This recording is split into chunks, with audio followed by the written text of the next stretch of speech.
রাজশাহীর ভাইরাল বিয়েতে ছেলের বাড়ি থেকে কনের বাড়িতে ১০০ ভ্যান উপহার সামগ্রী পাঠানো হয়েছে। আস্ত গরু ও খাসিসহ ১০০ ভ্যান উপহার পাঠিয়েছে ছেলের পরিবার, যা দেখে বিস্মিত সবাই। রাজশাহীর ভাইরাল বিয়ে নিয়ে যেন আলোচনা এখনও থামছে না। এসব প্রথমের বিয়ে এখন যেন এক ইতিহাস হয়ে গেছে।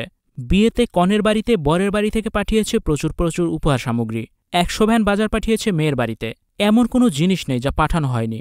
যেখানে কিনা দেখা যায় বিয়েতে মেয়ের বাড়ি থেকে ছেলেদের বাড়িতে উপহার সামগ্রী পাঠানো হয়, সেখানে উল্টো বরের বাড়ি থেকে উপহার এসেছে কনের বাড়িতে, যা নিয়ে নানান রকমের মন্তব্য জুড়ে দিয়েছেন নেটিজেনরা। বিয়েতে এত উপহার সামগ্রী আগে কেউ দেখেনি। কোটি টাকার বিয়ে বলে কথা। বিয়ে তো নয়, যেন চাঁদের হাট। ছেলে মেয়ের পরিবারের পরিচয় অনেক আগে থেকেই। দুই বন্ধু তাদের সম্পর্ককে আরও মজবুত করেছেন ছেলে মেয়ের বিয়ে দিয়ে। প্রথম এসা ছোটবেলা থেকেই জানত বড় হলে তাদের বিয়ে হবে, সেভাবেই তারা বেড়ে উঠেছে। ৭ বছর ধরে তারা প্রেমের সম্পর্কে ছিল, তাই বিয়ে নিয়ে সবার কৌতূহল অনেক বেশি। বর কনে উভয়ের পরিবার টাকা খরচ করেছে পানির মতো।